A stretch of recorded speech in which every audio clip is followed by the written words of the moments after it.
see from your notes here, you think that the market perhaps is a little too optimistic about where the Fed is going and was wrong to really take much of a dovish message from the minutes last week. That's right, Steve, and thank you for having me this morning.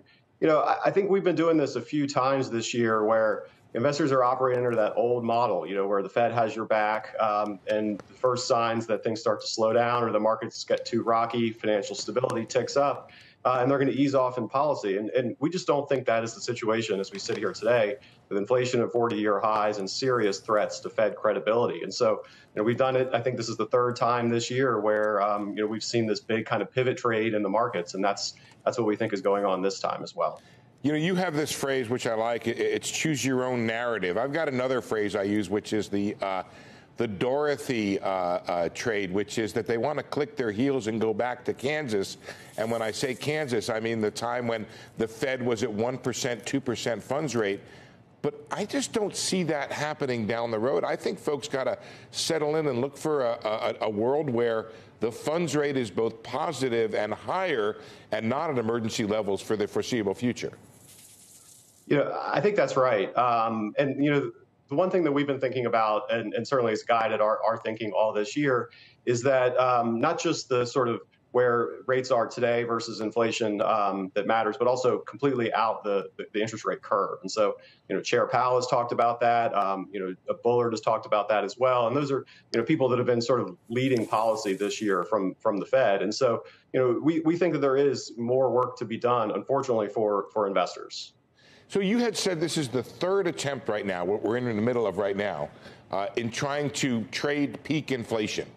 And the last two times, people have been disappointed at the end of that trade. They made a little money in the short term, and then a little bit in the medium term, it didn't work out. Are they going to be disappointed again this time, especially now that Powell is speaking next week?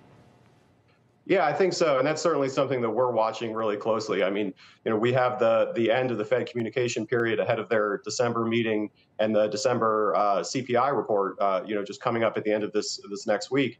And so, you know, watching what Chair Powell has to say on Wednesday, I think is going to be really important. You know, he's been really clear in terms of what he said, and it is clear that there is a little bit of fragmentation within the Fed in terms of communication. But you know, in times like this, we pay attention to you know, who's been leading policy, and that certainly is Chair Powell. So that's what we're going to be looking for this week. Let's make this deeply personal. Becky doesn't own any bonds. Should she be owning bonds here or what? I bonds. You own I bonds, but not a whole lot of bonds. She's all in on stocks.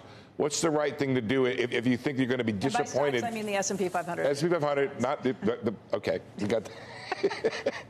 What should she be doing here? Just talk to Becky. Don't talk to me. Well, Becky, I didn't know I was going to be giving you know, some opinions on this morning. But what I would say, broadly speaking, is you know, fixed income is getting to be more attractive.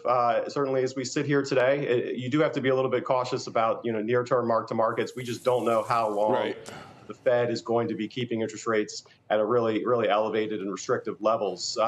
You know, but I think based on, you know, kind of your comments earlier and the 15% or so rally we've seen in the S&P 500, that, you know, we do think this is a great time to be kind of rethinking, you know, portfolio allocations, and especially on the equity side of things.